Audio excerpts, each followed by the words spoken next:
But now we got to talk about L's. We got to talk about L's. We got to talk about L's. There's L's. There's L's. Okay? This is the side of There's Zoran the L's. operator, which may actually make some leftists upset. Yeah, we already are. But even from a pragmatic perspective, this makes no sense. Yeah. He shouldn't do this. He shouldn't do this. He's receiving advice from the wrong people. The people that, I'm not going to say sold out, but the people that very much so moved the window far to the right when it comes to what is acceptable as pushing the Democratic Party left. So, yeah. Yeah. So I'll give my reaction on the other side of this. But as you guys have probably been tracking, Hakeem Jeffries, who is, of course, the leader of the Democrats in the House, has a primary challenger, a guy named Chiose, who is a DSA member. He's a leftist on the Democratic City Council. He and Zoran were close. He was a supporter of Zoran, although he did actually jump into the primary game pretty late with I think a joint endorsement of a couple different candidates. In any case, Zoran had discouraged him from running against Jeffries. The suspicion is that he made some kind of a deal with Jeffries to get the endorsement prior to the primary, and part of that deal was like, I won't back. Why do you think he's taking advice? Because even though he spent a lot of his life in quote-unquote politics, he is still a political child. And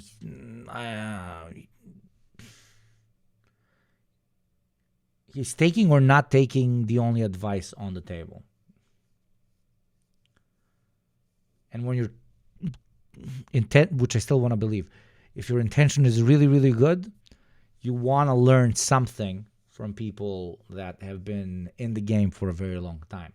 But you got to be very careful when it comes to what lessons to take and what lessons not to take.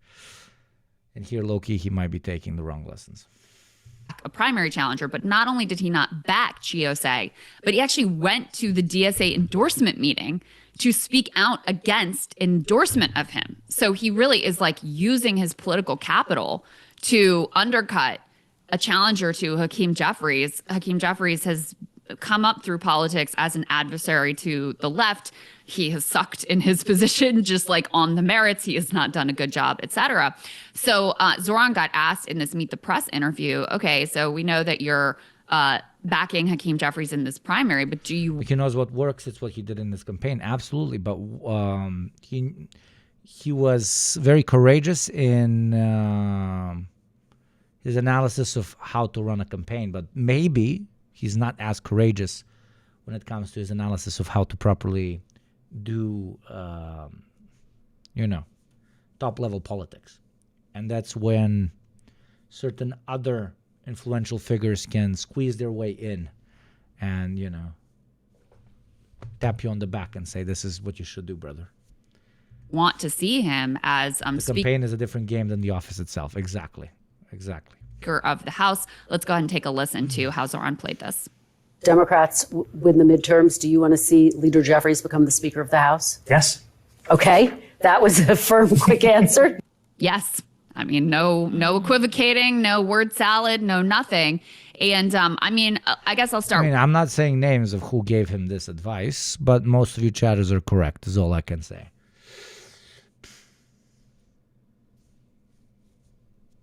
With the positive. We already got this up on his offer. Not at all. Not at all. Not at all, my friend. Not at all. Not at all. Massive green flag in how he handled Trump. Slight red flag in how he's handled in this guy.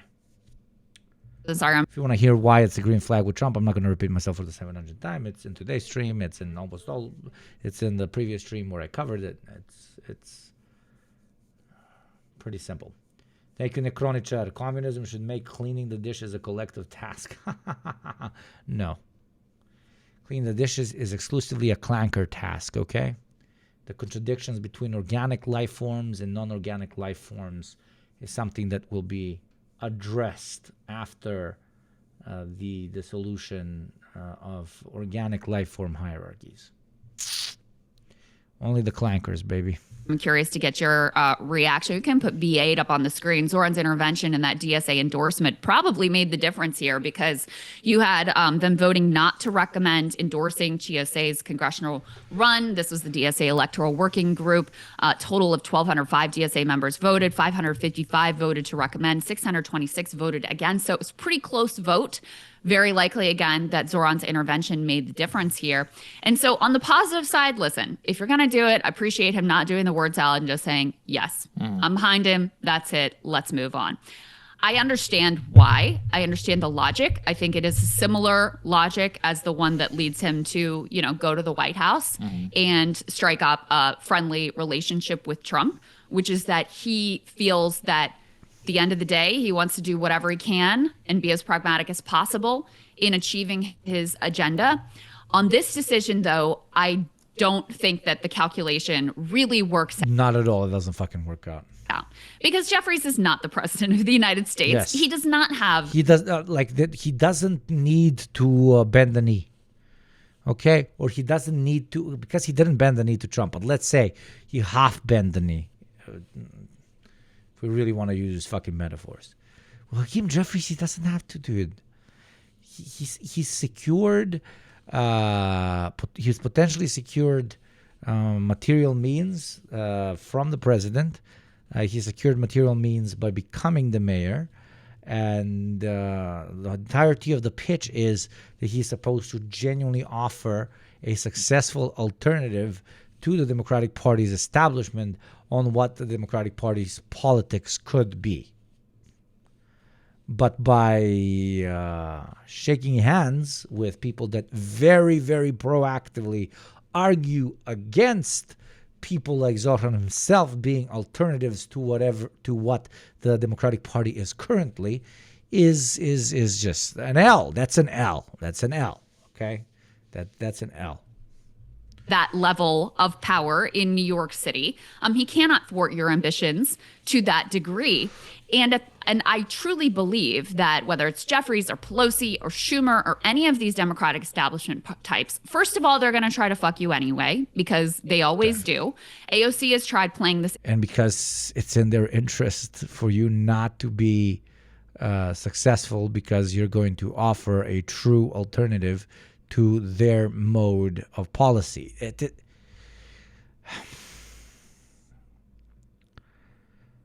Inside game. It has gotten her effectively nothing, really, in terms of actual concrete. This is unironically corporate. Like, this is unironically corporate. Some of you, most of you work in some sort of corporate environment. And you're a representative of one particular enterprise, which is fighting like 20 different other enterprises, or one enterprise, or three enterprises in the particular market that your company occupies. Okay? This is market shit, right? And those guys are your enemy. Don't get me wrong. Those guys are your enemy, because if you don't beat them in the market, your corporate overlords are not going to give you your bonus. They're not going to give you your promotion. There's a higher chance that you get fired. So it is in your class interest to defeat the other enterprise. Now, is that efficient and so on? Of course, as socialists, we will say no, blah, blah, blah. But who is your bigger enemy than corporate entities that you do not belong to? Come on, let's see how much class consciousness you have. They are your enemy. You are competing against. It's like that. You want your guys to win. As fucked up as it is, you want them to defeat them in the marketplace, etc., etc. But who's your individual bigger enemy? The guys on the same team. Your managers, especially higher management, the owners of your company. Your relation to how much value you receive for your labor is going to be more negatively impacted potentially based on your relationship to your owner than it will be to your relationship to your more general enterprise/corporate enemy. So while you need to fight the corporate enemy, aka you need to fight the Republicans, you need to always remember that the ones that can sabotage you the most are, in this case, fellow Democrats. I hate doing electoral politics. This is so cringe. But this is the reality of the case on the ground in the good old United States of America. So for Zoran, while he, of course, needs to understand that he either needs to play as he did or fight everything that the Republicans throw at him, he needs to understand at the same time that the people that can fuck him over in, this parallel to the corporate world are fellow Democrats. And he needs to do even more hardcore realpolitik against establishment Democrats than he is doing establishment Republicans. So TLDR, yes, unironically, the bigger threat towards Zoran comes from the Democrat establishment politicians than it does from the Republican Party. And if you don't comprehend this, there you go. Now you learned it. I'm not talking down to you. God bless you. But if you don't believe this, you live in La La Land.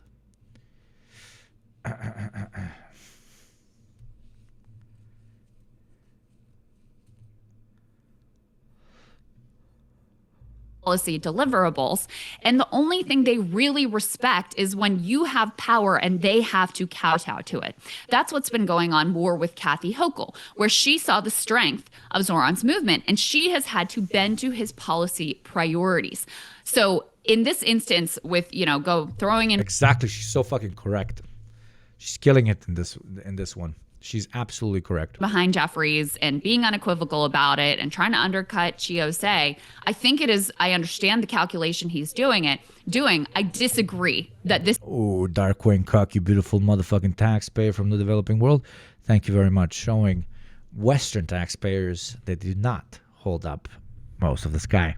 Thank you very much. This is the right approach in this case, because I think that Jeffries will respond much more to power and you will get much more of your way if he is truly having to look over his shoulder at a primary challenger and having to accommodate himself to your goals and your power. I totally agree. And let's lay the flip side of everything I just talked about with Trump. Trump is capricious, and 3 runs from now, he could do it all over. And so now you're actually going to have the visual of you in the Oval, and you have to deal with all the problems. Now here with Jeffries. And this is the theory behind the Trump meeting and the Jeffries endorsement is one and the same. I need to work with the political system in order to get my things done. Now, we talked about this before he won, and I'll revert to my cynicism. Kathy Hochul, 3... will you get fired if in the next quarter you do not beat your main corporate competitor? 100%. Will you get fired if you beat your corporate competitor but still do not create a relationship of power and dominance over those whose interests are not aligned with yours inside of your corporate entity, even after you've beat the larger enterprise/corporate enemy? 50% chance, sometimes even higher. Okay? It's one battle at a time, sure, but after you defeat the larger enemy corporate entity, you got to make sure that the domestic motherfuckers don't fuck you over as well. Because that everything inside of a capitalist political structure, a party, or a capitalist private entity, a corporation, is a constant drive towards cutting anything that questions the current status quo, be it that employees that question the authority of managers or those who are not efficient enough to defeat the corporate entities that are competitors. Zoran defeated the corporate entity that is their competitor. Zoran is in Microsoft. He just defeated Google. But it doesn't mean that people in Microsoft want him to succeed. Quite to the contrary, everybody who's higher up in Microsoft is now scared as fuck because this new kid with shit that we don't understand just managed to beat Google. So if the really, really higher ups, okay, now this allegory dies because it's not, it's not an electoral body. Corporate entities are 100% quote unquote top down, authoritarian, whatever the fuck you want to call it. But still, follow through on the allegory. The main guys who want to kill you, instead of a corporate entity or a political party entity that is not led by ideology but only material interests, such as the Democratic Party and the Republican Party, is going to want to fire you hardcore because you won. Because now you're threatening their jobs. So, Democratic Party establishment is now their jobs and their positions are threatened by the alternative that Zoran is presenting. And Zoran needs to be conscious of this reality. They are not on the same side. They are literally not on the same side. They're 1,000,000% not on the same side. Hell, they can be a bigger pain in his fucking ass than even Republican politicians. That, he's never going to get on their side unless, I don't know, he woos them Bubba style and so on. And he really shouldn't forget this. And if he's getting advice from people like AOC and Bernie Sanders and so on, he's only going to get advice from people that have played the opposite side of the game, that have tried to become upper managers, not get upper managers fired. I'm sorry, probably only older people in chat can follow my my corporate hierarchy allegories here. I'm not going to give you college or high school or whatever the fuck you're currently at allegories, but you're following.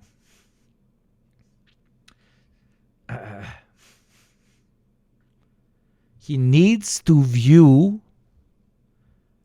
people in the Democratic Party not as comrades, but as direct competitors and enemies. Yeah, and enemies. Because they sure as fuck view him as one.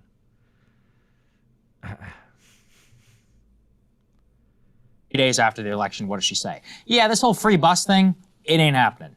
She literally said that. She's like, it doesn't have the support in Albany, so it's not going to happen. It's like, okay, well, that was one of your signature, actual, possible deliverables. This is simply the arena where we make money. Some of us make it owning capital. Most never will. There is no route to freedom here, only better conditions of slavery. Yes. Which is nice, but don't you want more? Absolutely. No, that's correct. That's absolutely correct. But if you're using it as an allegory for this conversation, if Zoran fails, I said this too many times. I'm tired of repeating it. If Zoran fails, then it will teach people that to get more, you don't half-ass it. You play more radical revolutionary politics, and people will socialists that are already socialists are going to move down this path line.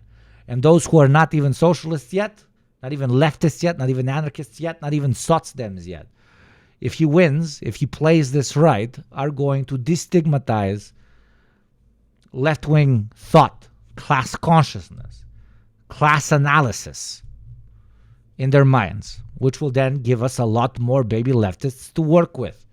This is a win-win. It is not unprincipled to support someone of Zoran's caliber in the current stage of things, because it is praxis-wise very decent, very fucking decent. Next one, the most difficult thing he wants to do is build 200,000 units of affordable housing. You're going to need federal dollars for that. You're going to need some HUD. You're going to need zoning problems in New York City. You're going to need the political establishment in New York to be defeated. And you are there you go. Without wanting to, he's doing Marxist analysis. He's like, oh, no matter how well-intentioned you are, you're fucked up the ass. And not in a fun way, if you know what I mean. Because the system is designed the way it is to limit you in developing what you want to develop unless you sell out. And if you sell out, you still don't get to develop it. It's a lose-lose. So going to have to, bulldoze this through with multiple different political systems. They don't have much of an incentive right now to work with you. So if Kathy Hochul at the peak of Zoran, right after he gets elected, with all the buzz, is willing to come out and say, free buses, not happening. You can go the other way and people might get disillusioned with socialism. It doesn't go that way. It doesn't go that way. Those who get disillusioned by the socialist idea with somebody like a democratic socialist following through never had a developed class consciousness in the first place. They were just hopeful of a fun individual that, great man theory, he might be able to save us, etc., etc.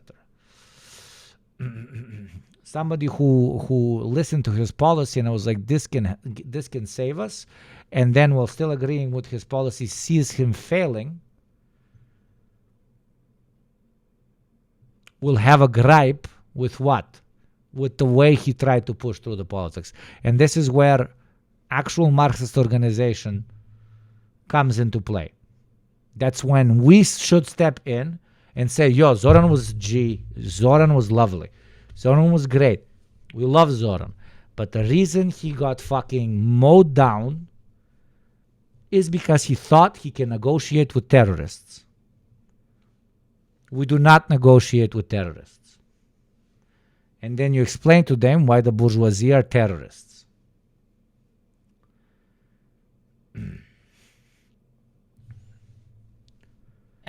That's a problem, right? Because you're not having a lot of leverage in the political establishment. She may face a primary challenge. She still doesn't care. She's still not willing to go along with it. Yeah, she does have a primary challenge from the Lieutenant Governor Antonio Delgado. But that's my point. So even with the primary challenge, she's still not afraid in order to come out and say that. So you got to be afraid. I will say though, I don't know if you saw this. She has changed her position on raising taxes in order to fund affordable childcare, which is another one of his major priorities, and maybe actually the most difficult one to accomplish. So expanding, Bill de Blasio was able to expand to free pre-K. That was one that is, that would be a huge, major new program that requires new revenue. And she has signaled she's willing to work with him on that. But again, I think that is because of the power of his movement and her really reading the tea leaves about where the Democratic Party is. But, so I get it. He doesn't want to have the relationship Bill de Blasio had with Andrew Cuomo, where they just absolutely hated each other's guts. That made it. But that's different. But it's completely different. It's completely different because Cuomo was not holding the cards. Zoran is currently holding the cards. Not only when it comes to New York politics, but the general future of Democratic Party politics. He is the one with the gun. You should not be endorsing people that are losing their grip on the gun.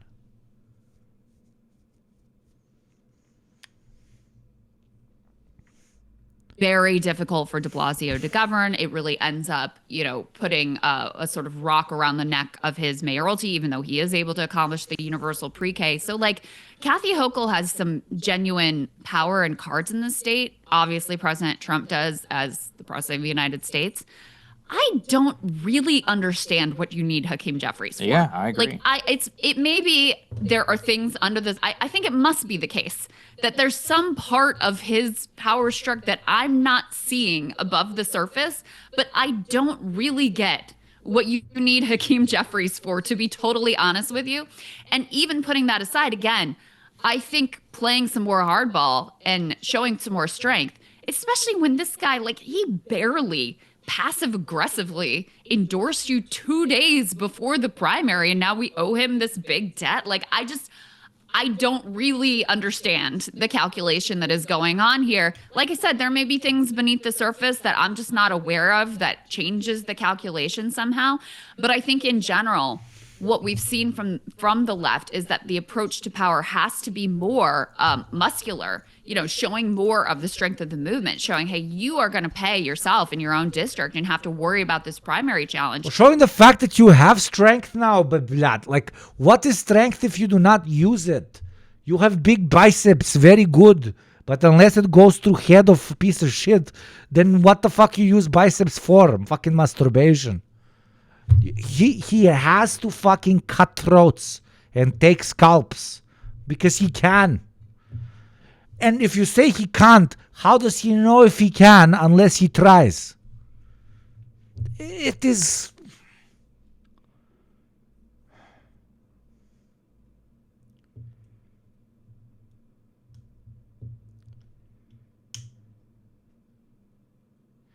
Use the Trotsky quote, but it's a decent one. The Labour Party will deceive you and betray you, but you do not believe us. Very well, we will go through the experience with you, but in no case do we identify ourselves with the Labour Party program. Brilliant, yes, correct. Correct. Should above all show in practice what true critical support means by accompanying support with the sharpest and widest criticism, by patiently explaining that such support is only for that such support is only for the purpose of exposing the treachery of the Labour Party leadership. Absolutely, absolutely. And the crazy thing is, even if it does not go into hyperdrive, does not fuck up too much, which unfortunately it always does. I don't want that to be the case. It always does. Not necessarily even because these people do not want it to succeed, or Zoran or his people not want it to succeed. It always gets sabotaged. God bless. I look forward to being, shown that it doesn't. It is going to become a great tool. A great tool. If you don't come more in Thank our you, Barry. Polaris for the thick gift. direction, to me, that seems like the, much more effective approach. You ever try to bring JT or Hakeem on stream with you, like remotely? JT, yes. Hakeem, no. Because last time I brought him on, he got me banned. Almost got me banned. So, yes. JT, yes. Hakeem will say, I want to kill. I want to murder. Oh, I would slice that guy's throat. Ooh, that man, I would hang. Okay? No matter what you do, I'll probably be dead. Men like me get shot in the revolution, and I'm okay with that. I'm okay with that. Please give Hakeem like a decent position in the new movement. God bless. I genuinely think he deserves it. Okay? I would put him head of academia and so on.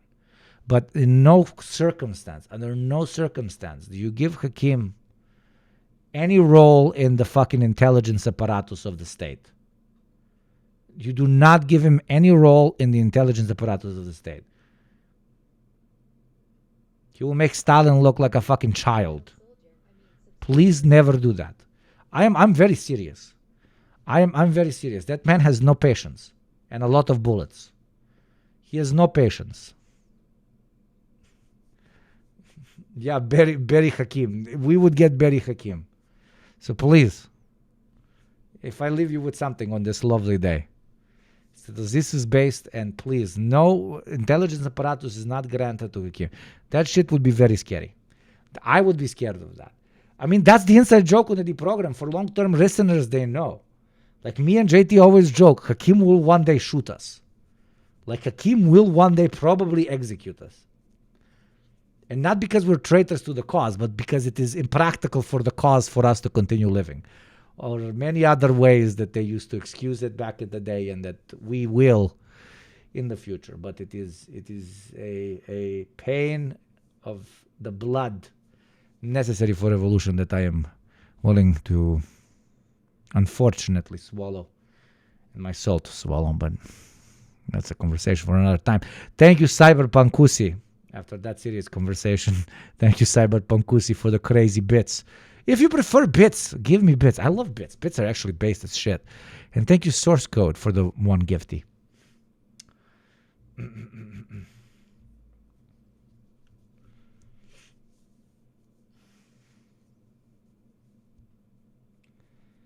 Check a work requires reserve. Today is the birthday of Mark Frost, co-creator of Twin Peaks. Happy birthday. I love Twin Peaks. I never succeeded in watching last season. I did not enjoy it. I got to like episode 4 or 5.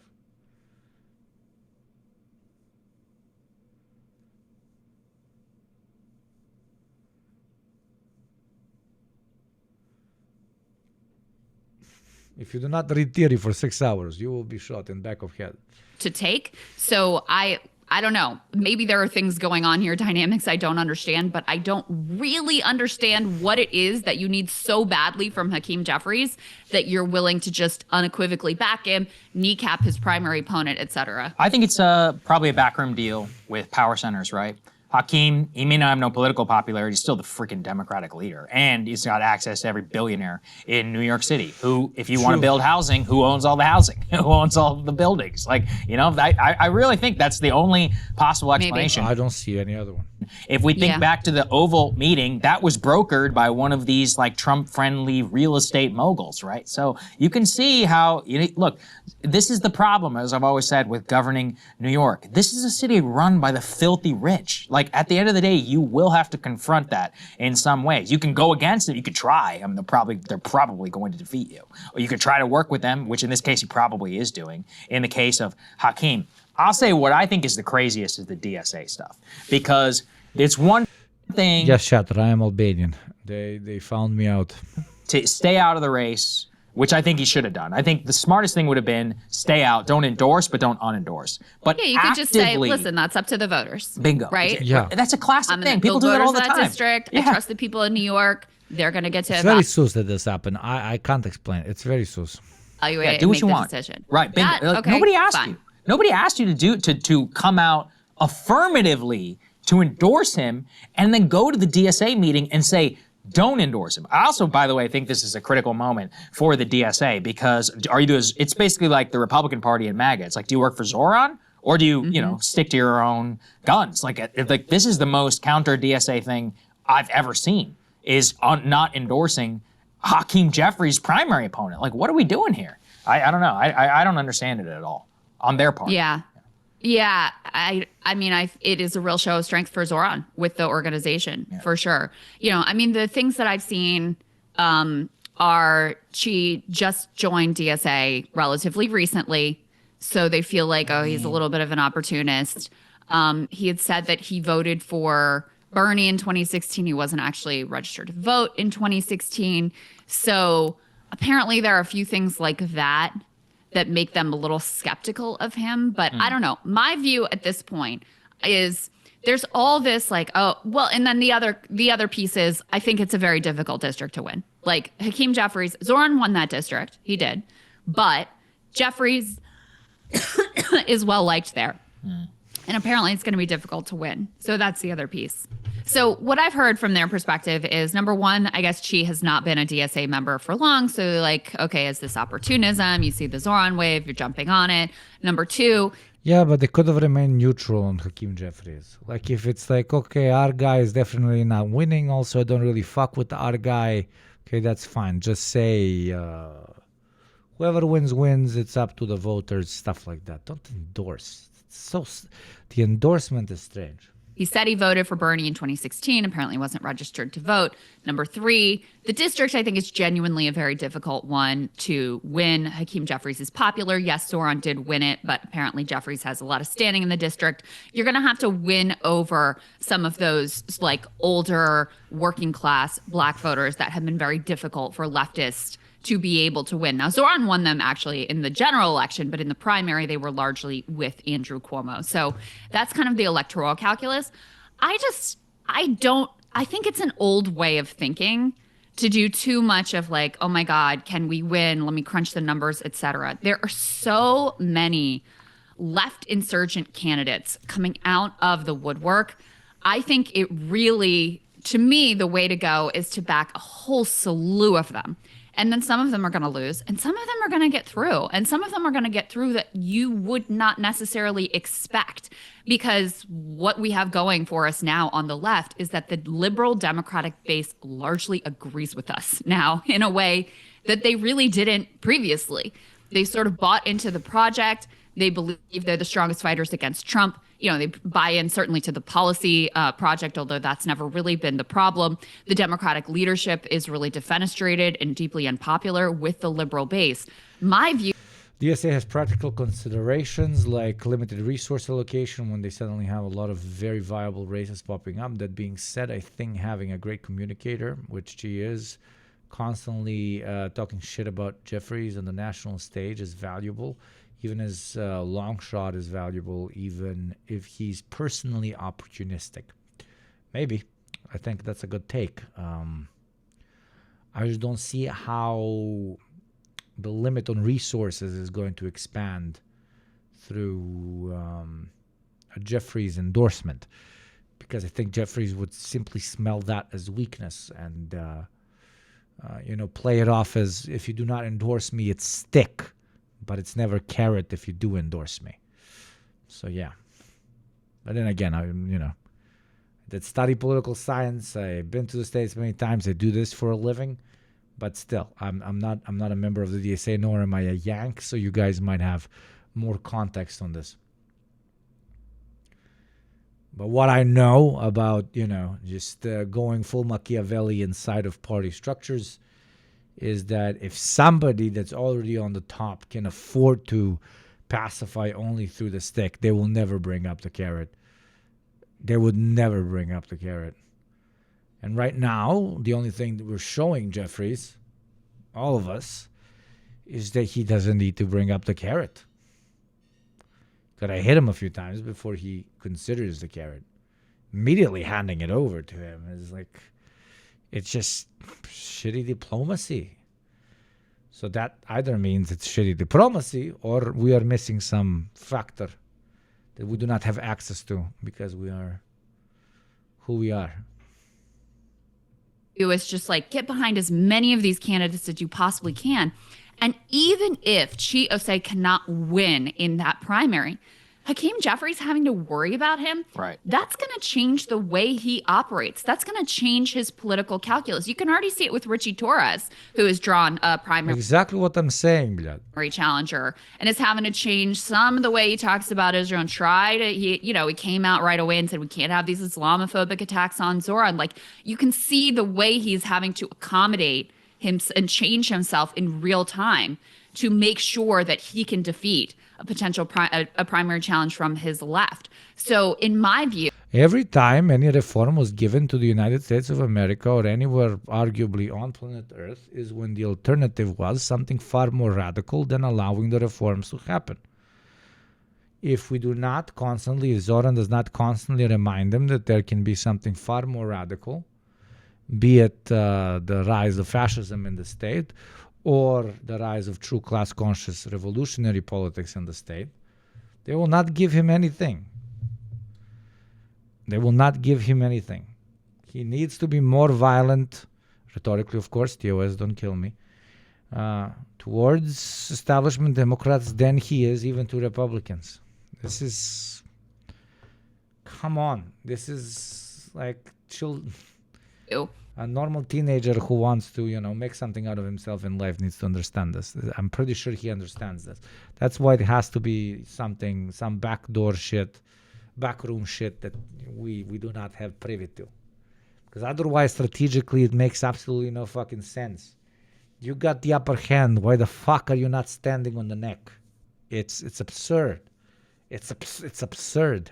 If you have all of these Democrats having to look over their shoulder to the left and worry about what is coming, even though many, or if not most of those challenges won't succeed just because of the power of incumbency, that's still going to change your political landscape. And we see that happen on the right. I mean, that's what the Tea Party wave did, right? You had people who lost in the primaries, but more than that, you had the whole Republican Party having to worry, like, what is coming for me from the right?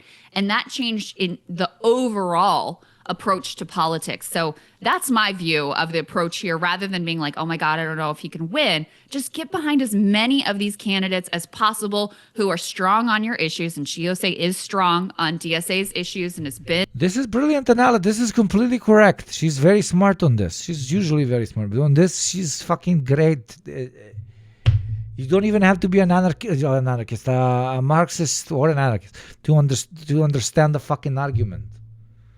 It's I am holding the cards. Why the fuck am I showing them to you? Why am I proactively endorsing your move? Power is only power when it is acted upon. Power is only power when it is used. A sword is only sharp when it cuts. Otherwise, it's just another fucking thing, like this light or this glass collecting dust somewhere in the room. What makes it a sword is when it draws blood.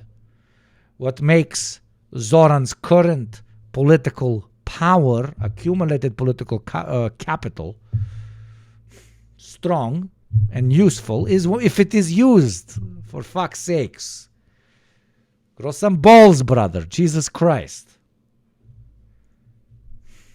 A left voice on the city council now, so has a proven track record. That's my view of how to play this moment for DSA and for the left more broadly. Anyone out there, you're an idiot if you're this whole like, oh, well, he didn't vote. Shut up, all right? This is politics. It's about opportunists. Who do you think you're dealing with? You think you're dealing with like normal, well-adjusted people? No. The way that you win is to make your side politically convenient. It's like when all those neocon Republicans started calling themselves MAGA, all right? That was a victory for MAGA. Why? Now, you know, it should have come with something, like in terms of, well, then you're going to have to change it. So that's a critique. But Why do they call themselves MAGA? That's what the voters want to hear. That's what you do. That's how you win. You think that everyone just Pollyanna voted for the Civil Rights Act? Or everyone just Pollyanna just comes around and is like, oh, actually, I've had a total change of heart here. No, all right? They do it for political opportunistic purposes. Yeah. That's how you win shit. Read a book. These people are just so pie in the sky. Honestly, Well, that's a loser mentality. I mean, Yeah. I agree. Yeah. The fact that it is now the cynical political move is to be a DSA member. Like, guys, Right. take the win. Take the win. That's great. That has never been the case before. And now you're like, you are adopting their issue set. You're positioning yourself in their lane. Like, I don't really care what's in his heart. Right. I care about what political actions are being compelled. Yeah. And, after the fact, if he doesn't stick to his principles, if he gets elected and doesn't stick to his principles, then you can unendorse, you can back a primary challenger, whatever, do what you need to do to discipline your, people who run with your backing. But yeah, for now, just if they're with you, be with them. Make these Democrats have to Draw some fucking blood. Show the Democrats not only what they can potentially become if they adopt your policies, but show them also what you can do to them if they do not adopt your policies. God fucking damn it. Don't get run by a stick and a carrot. Run them with a stick and a carrot. Jesus Christ, man. Thank God I left the corporate world. Jesus Christ. At this point, I would have been such a big fucking class trait that it would be absurd. These people are so fucking easy to fuck in every single crevice without them even fucking knowing you're doing it. It's so fucking absurd. So simple.